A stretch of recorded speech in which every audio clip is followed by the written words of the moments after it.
Vamos lá? Seguindo. Pois é, embora a regra seja a responsabilidade por omissão ser subjetiva, né, baseada na culpa do serviço, o Brasil adota uma teoria que a gente chama de teoria do risco criado ou teoria do risco suscitado. A teoria do risco criado ou a teoria do risco suscitado é muito simples. Existem situações em que o Estado cria uma situação de risco. Se o Estado cria a situação de risco e da situação de risco criada pelo Estado decorre um dano, a responsabilidade do Estado é objetiva, mesmo que não haja conduta direta dos seus agentes. Repito, o Estado cria uma situação de risco e dessa situação de risco criada pelo Estado decorre um dano.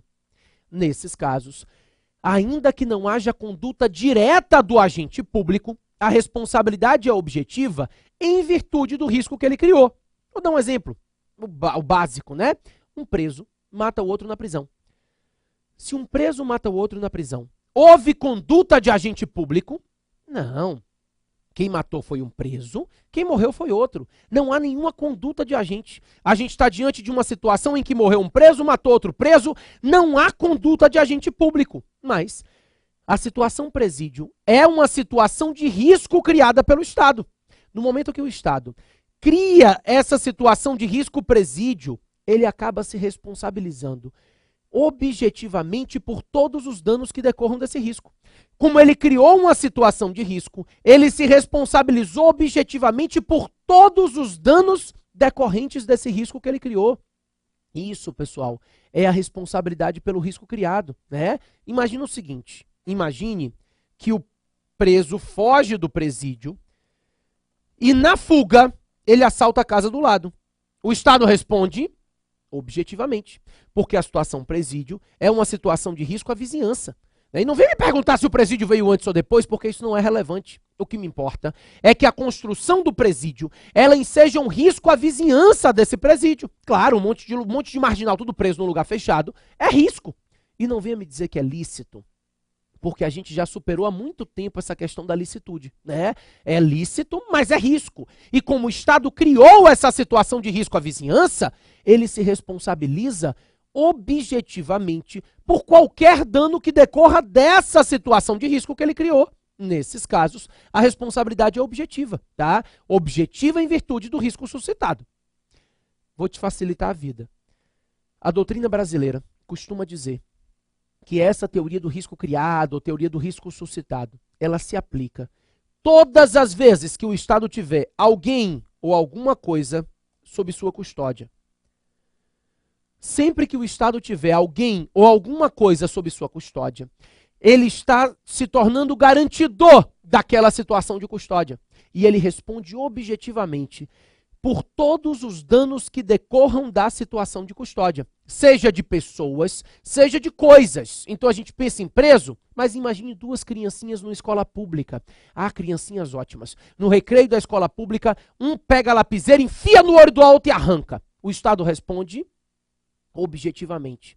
Ele criou uma situação de risco no momento que ele colocou aquelas duas criancinhas sob a custódia dele. Isso é uma situação de responsabilidade objetiva decorrente dessa situação de custódia, né? Como ele criou a situação de custódia, ele se torna garante daquela situação de custódia mesmo. Então a responsabilidade é objetiva sim, nesses casos de custódia do Estado, né? Eu vou dar outro exemplo. Coisa, o seu carro foi apreendido. E foi apreendido licitamente. Está lá no pátio do Detran. Seu carro apreendido licitamente no pátio do Detran. Alguém vai lá e bate. O Estado pode alegar culpa de terceiro? Não. Como ele tem o seu bem sob a custódia dele, ele responde objetivamente por isso, tá? Eu vou dar um exemplo real que aconteceu em Salvador. Só para ver se você se indigna. Eu fico indignado com ele. Ó, um preso pediu para passar o Dia dos Pais com o pai. Ah, um rapaz fantástico, Boca Negra. Boca Negra. Pediu para passar o Dia dos Pais com o pai. Instituto, se eu não me engano, se chama saída temporária. Seu professor de processo vai te explicar isso melhor do que eu, mas acho que é saída temporária. O fato é, ele pediu para passar o Dia dos Pais com o pai, e o que é que disseram aqui? Direito penal do amigo, né? Porque não é do inimigo, é do amigo. Vá, querido, vá passar o Dia dos Pais com o pai. Que filho fantástico.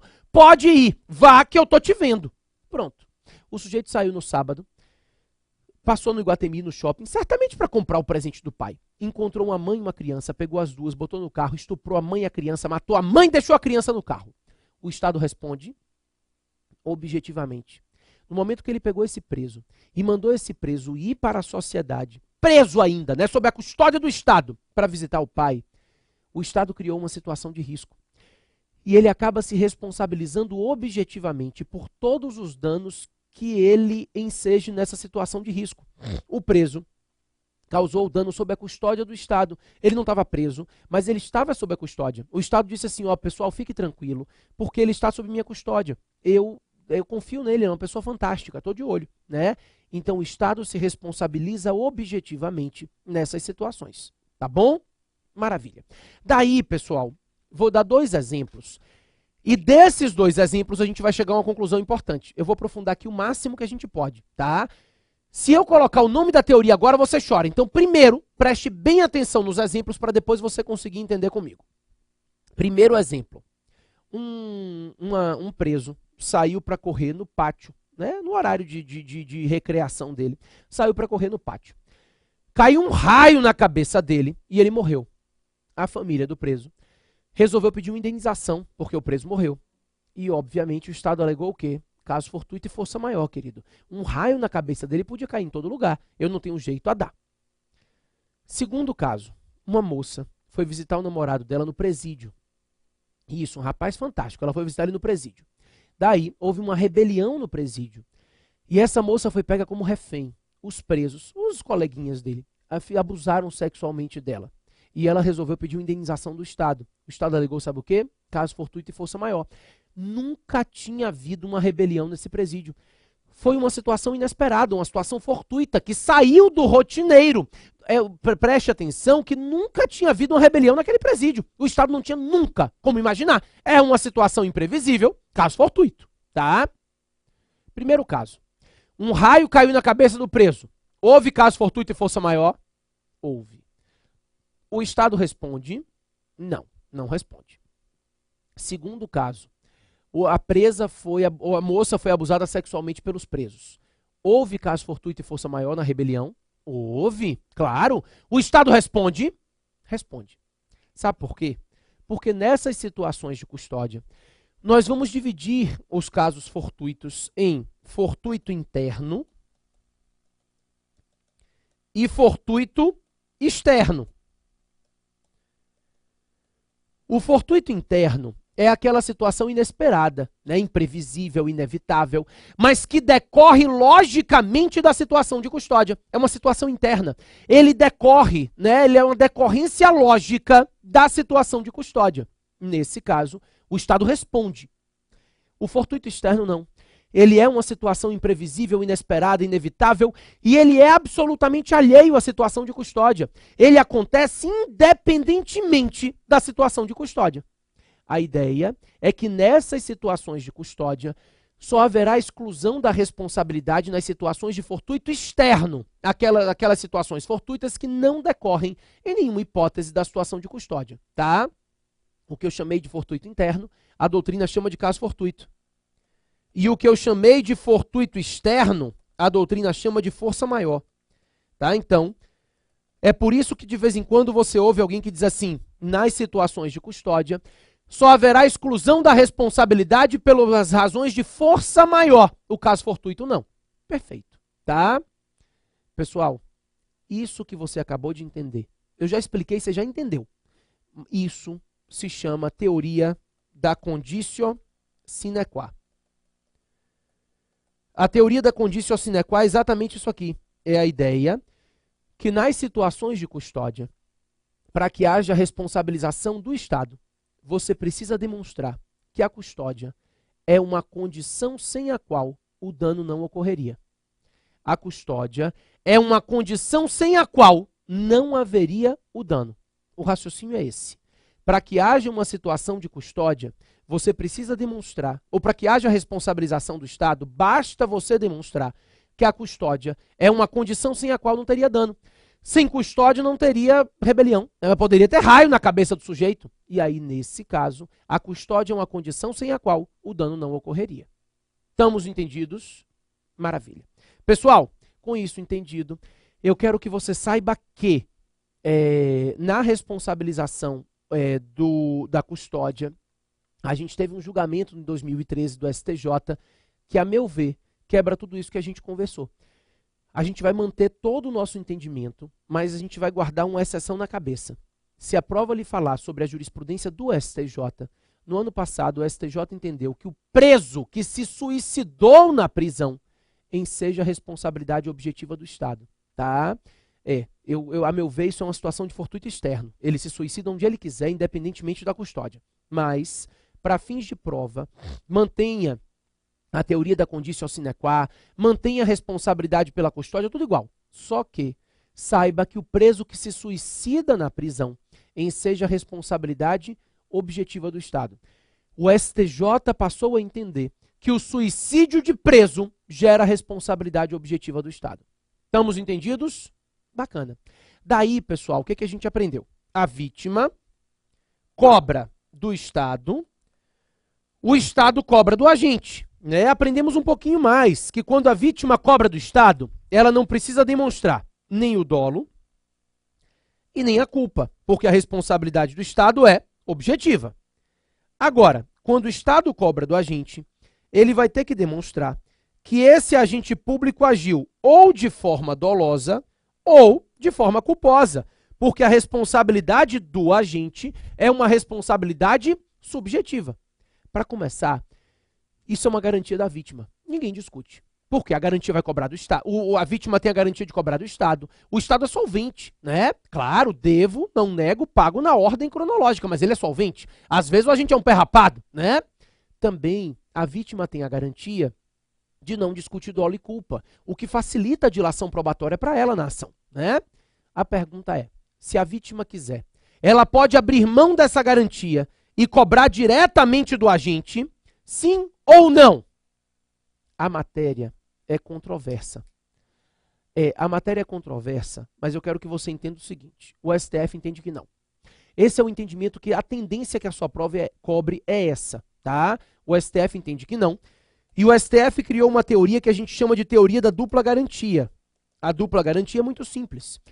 É garantia da vítima, cobrar do Estado, mas é garantia do agente só ser cobrado pelo Estado em ação de regresso. Então a garantia é dupla. Ainda que a vítima abra mão da sua garantia de cobrar do Estado, sobra a garantia do agente. O agente, ele tem uma garantia constitucional de que só quem pode cobrar dele é o Estado em ação de regresso. Claro, é a interpretação do 37, parágrafo 6º. O STF, a quem compete interpretar a Constituição, interpreta assim, dupla garantia. A vítima não pode cobrar diretamente do agente. Inclusive, isso se baseia no princípio da impessoalidade, pessoal. Por que impessoalidade?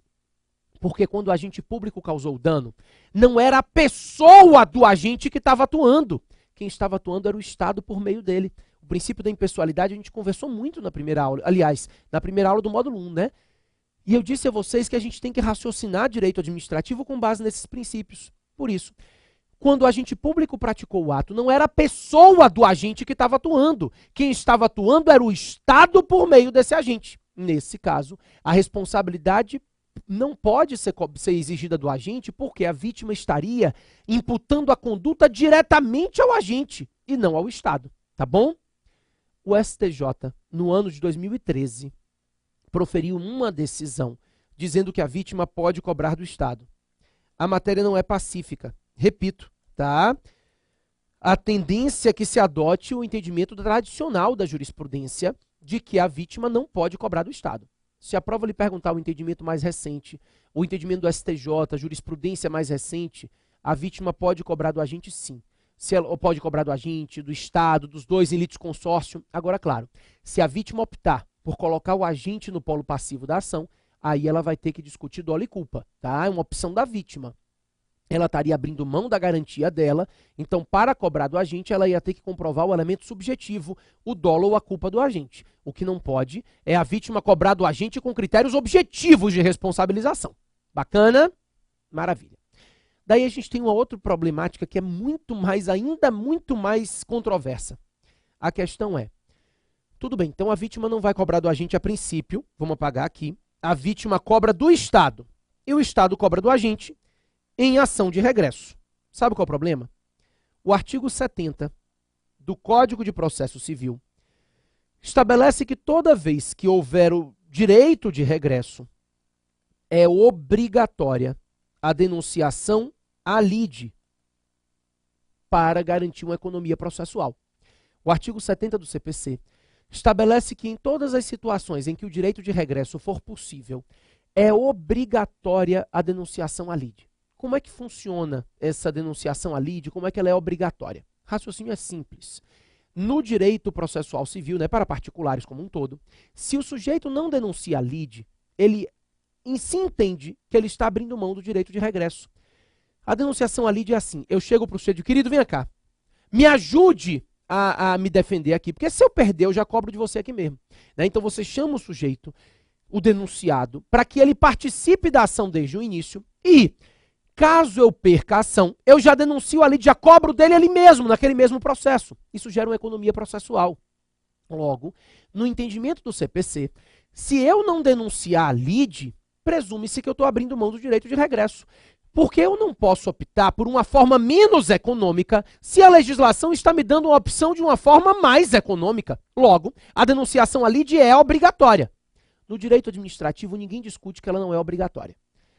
Mesmo que o Estado não denuncie a lide, ele tem direito à ação de regresso. Eu não posso presumir que o Estado abriu mão do direito de regresso. E eu não posso presumir porque o direito de regresso é indisponível. E se é indisponível, né, e se é irrenunciável, eu não posso presumir que ele renunciou do que ele não pode renunciar. Claro. Mas a questão aqui vai um pouquinho além. Que o Estado não está obrigado a denunciar a lide, está ok. Mas ele pode? Essa é a pergunta. O Estado pode denunciar a lide? É possível denunciar a lide ou o Estado teria que primeiro se responsabilizar para depois propor uma ação de regresso? Aqui, a doutrina e a jurisprudência se dividem. Por quê? O STJ entende que sim, que o Estado pode denunciar a lide, e a doutrina entende que não pode. Prova objetiva, siga o entendimento da jurisprudência. O Estado pode denunciar a lide, porque a denunciação à lide enseja uma economia processual, né, facilita a atividade da cobrança do agente público e economiza processo, é uma forma mais econômica, mais célere de cobrança. Se você tiver que defender o contrário, se a prova lhe vier numa questão subjetiva, alguma coisa nesse sentido, a doutrina que entende que não é possível a denunciação à lide, a meu ver, é muito bacana. Ela diz, sabe o quê? Não pode. Por quê? Se você denuncia a lide ao agente, juntamente com o agente, vem para esse processo a discussão de dolo e de culpa. Claro, denunciada a lide ao agente, além do agente público vir participar da ação, a discussão de dolo e culpa também vem participar da ação. Isso gera o que a gente chama de ampliação subjetiva do mérito. Você amplia o mérito da ação, trazendo para ele elementos subjetivos. Ou seja, nessa ação vai se passar a discutir dolo e culpa. E a vítima, ela tinha uma garantia de que nesse processo não se discutiria elemento subjetivo. Então, quando eu trago os elementos subjetivos decorrentes da responsabilização do agente para discutir nesse processo, eu quebro a garantia da vítima. A vítima tinha uma garantia de que nesse processo só iria se tratar de responsabilidade objetiva. No momento que eu trago a discussão de dolo e culpa para a ação, eu quebro a garantia de responsabilidade objetiva, que era uma garantia da vítima. Tá?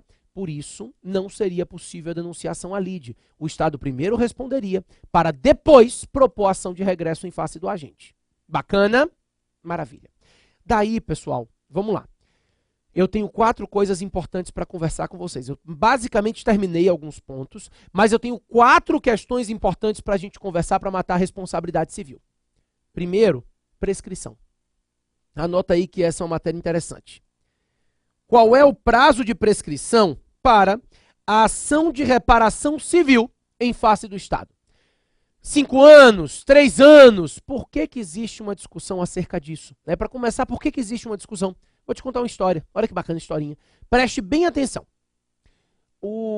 A reparação civil em face do Estado é regulamentada em 2 dispositivos. O decreto 20.910, de 32, né, no artigo 1º, e a lei 9494, de 97, no artigo 1º-C. O Decreto 20.910 e a Lei 9.494 estabelecem que a reparação civil em face do Estado prescreve em 5 anos. O decreto é genérico. Ele diz que prescreve em 5 anos as ações a serem propostas em face do Estado, da Fazenda Pública. A Lei 9.494 fala mais especificamente da ação de reparação civil, né? Então, a reparação civil em face do Estado prescreve em 5 anos. Isso, pessoal, foi criado como um benefício ao Estado. Claro, por que um benefício? Porque na época estávamos sob a égide do Código Civil de 16. O Código Civil anterior estabelecia o seguinte: a reparação civil prescreve em 10 anos. Ou seja, a prescrição quinquenal era um benefício do Estado, enquanto um particular ficava sujeito a uma ação contra ele por 10 anos. O Estado ficava sujeito a uma ação contra ele somente por 5 anos. Essa era a ideia. O particular ficaria sujeito a uma ação contra esse particular durante 10 anos e o Estado somente 5. Então isso era um benefício ao Estado. Era um privilégio do Estado ficar sujeito a uma ação contra ele de reparação civil somente por 5 anos, enquanto qualquer outra pessoa fica sujeito por 10 anos a essa mesma ação. Sabe qual é o problema? A edição do Código Civil de 2002. O artigo 206, parágrafo 3º, se eu não me engano, do Código Civil de 2002, estabelece que a ação de reparação civil prescreve em 3 anos. Ou seja, aquilo que era um benefício para o Estado automaticamente virou um prejuízo, né? Claro, porque agora, enquanto o Estado fica sujeito a uma ação de reparação civil contra ele por 5 anos, o particular fica sujeito a uma ação de reparação civil contra ele por 3 anos. Então, o Estado acaba tendo um prazo maior de prescrição do que o particular, o que é um malefício ao Estado, né? Quebrou-se o benefício. Só tem um problema. A doutrina, então, se dividiu. Parte da doutrina começou a dizer o quê? Não pode. E aí parte da jurisprudência seguiu esse entendimento também. Não pode. O Decreto 20.910 prevê prescrição quinquenal, salvo lei mais benéfica. Logo, com a edição do Código Civil, que é lei posterior e mais benéfica, o Código Civil se aplica ao Estado. Então começou-se a dizer que o Código Civil, por ser uma lei posterior e mais benéfica à Fazenda Pública, seria aplicável ao Estado. A gente afastaria a prescrição quinquenal e teria prescrição de 5 anos com base no Código Civil. É uma lei mais benéfica, posterior, se aplica ao Estado. Inclusive, esse foi um julgado da 2ª turma do STJ. Até o STJ começou a entender nesse sentido. A 1ª turma do STJ e a outra doutrina dizia o quê? Não, nem pensar. O Código Civil é lei posterior, mas é lei geral. Lei geral não revoga a lei especial. Então, mesmo sendo o Código Civil uma lei posterior, como ele é uma lei geral e não pode revogar a lei especial, o prazo de prescrição, nesse caso, se mantém contra o Estado em 5 anos. Pessoal, hoje, a 1ª sessão do STJ já pacificou esse entendimento. A 1ª sessão do STJ, né, então, unificando o entendimento das 2 turmas, passou a entender que manteve o entendimento de que o Código Civil é lei geral e lei geral não pode revogar lei especial. Portanto, o prazo de prescrição para as ações de reparação civil em face do Estado é de 5 anos, do Estado e das prestadoras de serviço público também, tá? Então, a reparação civil em face do Estado e das prestadoras de serviço público prescreve em 5 anos com base em lei específica, que não pode ser revogada por disposições gerais do Código Civil. Bacana? Então, assim, enquanto o legislador não fizer a alteração desse prazo prescricional, a situação para o Estado vai ser menos benéfica do que a situação para o particular. Certo? Maravilha. São 4 pontos importantes. A primeira observação eu já fiz. A segunda é a responsabilidade do Estado por ato judicial e judiciário. A responsabilidade do Estado por ato jurisdicional. Como é que fica a responsabilidade do Estado decorrente de ato jurisdicional? Então, uma decisão judicial que não te agrada, diante de uma decisão judicial que, a seu ver, te causa um prejuízo, você pode pleitear uma indenização? Sim ou não? A princípio, não. A princípio, as decisões judiciais retratam uma parcela de soberania do Estado. E mais, a decisão judicial é recorrível e não indenizável, né? Não gostou da decisão judicial proferida contra você? Recorra. Então a ideia é que uma decisão judicial ela é passível de recurso e não de indenização. Logo, as decisões judiciais típicas que ensejem prejuízos a particulares, elas não são passíveis de indenização. A regra é a irresponsabilidade do Estado por ato jurisdicional. A princípio, o Estado não se responsabiliza por decisões judiciais que ensejem prejuízos. Tem exceção? Claro, nós temos exceção expressa no texto constitucional. O Estado diz, no artigo 5º, inciso 75, a Constituição diz que o Estado indenizará aquele que fica preso por erro judiciário ou aquele que fica preso além do tempo fixado em sentença. Ficar preso além do tempo fixado em sentença é ato administrativo, né? Desrespeitar a decisão judicial e manter ele preso além do tempo fixado em sentença é responsabilidade por ato administrativo. Mas a prisão por erro judiciário enseja responsabilidade por ato jurisdicional. O erro judiciário que enseja prisão gera responsabilidade objetiva do Estado. Aqui, nós temos uma responsabilidade objetiva em virtude do erro judiciário ensejando prisão. Olha, não é subjetiva não. Não precisa ter dolo, culpa, basta o erro, tá? A Constituição fala em erro. Não há necessidade de nenhuma demonstração de dolo ou de culpa. O erro judiciário que enseja prisão gera responsabilidade objetiva do Estado. O raciocínio é o mesmo que a gente tem o tempo inteiro. A situação de pena privativa de liberdade é um risco assumido pelo Estado. Quando o Estado assume o risco de privar a liberdade das pessoas, ele responde objetivamente por todos os danos que decorram desse risco, tá? Então, no momento em que o Estado assume o risco de privar a liberdade das pessoas, ele acaba se responsabilizando objetivamente pelos danos que decorram desse risco que ele assumiu. Logo, ele responde objetivamente e a responsabilização dele é uma responsabilização decorrente do dano causado. Então, a prisão por erro judiciário gera responsabilidade objetiva do Estado, tá bom? Só uma pergunta. E o agente? É porque a gente aprendeu que a vítima cobra do Estado, objetivamente, e que depois que o Estado responde, ele pode cobrar do agente, desde que demonstre o dolo ou a culpa desse agente. No caso, o agente aqui é o juiz, o magistrado. Eu estou te perguntando isso. Se a vítima cobrou do Estado pelo erro judiciário, o Estado pode regredir em face do agente juiz, sim ou não? Sim, desde que demonstre que o juiz atuou de forma dolosa. O entendimento majoritário é no sentido de que a responsabilização do magistrado, do agente público, juiz, pelo dano causado perante o Estado, claro, em ação de regresso, depende da demonstração de dolo. Eu tenho que demonstrar que o juiz, que o magistrado, ele intencionalmente ensejou o dano, tá? A ausência de dolo retira a responsabilidade do juiz, não do Estado. A responsabilidade do Estado é objetiva, mas retira a responsabilidade do juiz em ação de regresso se não houver dolo. Só tem uma coisa importante para falar, para fechar isso aqui rapidinho antes que o bloco termine. Sabe o que é? A absolvição final do processo não enseja obrigatoriamente o erro na prisão cautelar, tá? As prisões cautelares, prisão preventiva, prisão temporária, né, em flagrante, essas prisões, elas têm requisitos específicos. Então, manter a instrução processual, né? Eu não sei direito não, você sabe mais do que eu, mas elas têm requisitos específicos. Portanto, é possível que ele seja absolvido no final, por falta de prova, por exemplo, mas que a prisão cautelar se mantenha lícita. Nesse caso, o fato dele ser absolvido não enseja indenização pela prisão cautelar. Para que haja indenização, eu preciso demonstrar que a prisão aplicada a ele decorreu de um erro judiciário. Então, foi uma decisão errada do judiciário que ensejou prisão. Aí, nesse caso, haverá responsabilidade do Estado decorrente de ato jurisdicional. Bacana? Maravilha.